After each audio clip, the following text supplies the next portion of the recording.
Karen Clements. And we're from Lynch Elementary in Winchester, Massachusetts.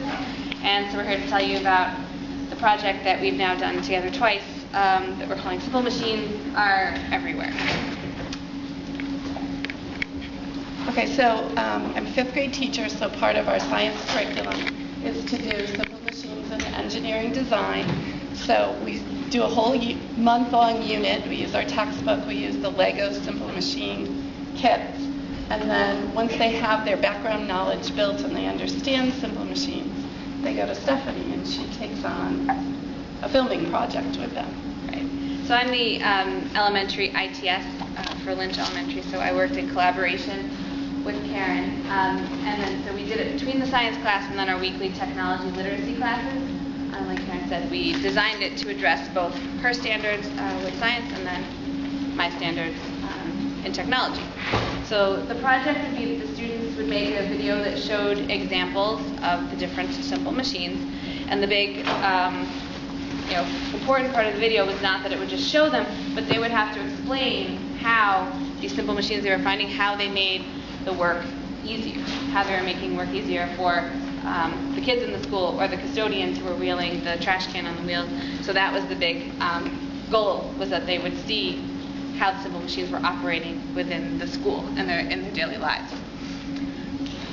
So we used flip cameras, and we were able to give each group their own camera thanks to a grant from our Winchester Foundation for Educational Excellence called WIFI. So they were very kind, and Lynch Elementary got a grant for flip cameras, and then so we were able to give everybody. They edited using Movie Maker. That's what we have. We have a PC platform in Winchester, but obviously it could be done with any movie editing software. And the kids were the creators. They were the ones who were carrying out the whole project from beginning to end. They designed, they planned it out. They designed what they would shoot, where they would shoot, what they would say, and then they shot their own video and then edited it. So we were ambitious the first year. The first year we were overly ambitious. So we had each group of two plan out and shoot. They went and found an example of each simple machine in the school.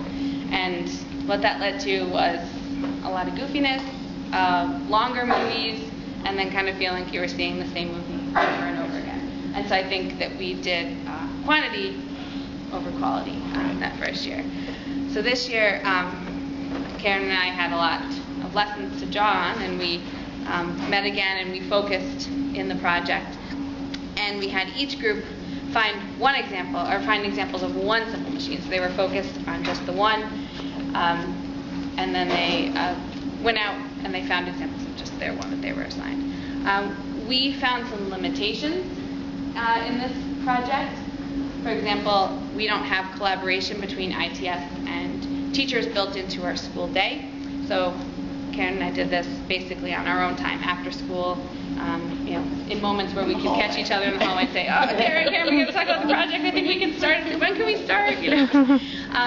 I feel a limitation because I am an ITS for 2 elementary schools in Winchester, so I'm shared between schools, which limits our ability to communicate and then limits any additional time outside of our weekly class that I could spend with the kids or get together with them if somebody missed something.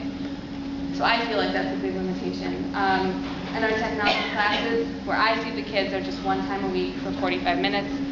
Karen obviously sees her kids for science more often, but it was trickier for the technology piece. If someone was absent, it would be 2 weeks before they could get back to the project. Right. So that was a limitation. So we have a couple examples. That's the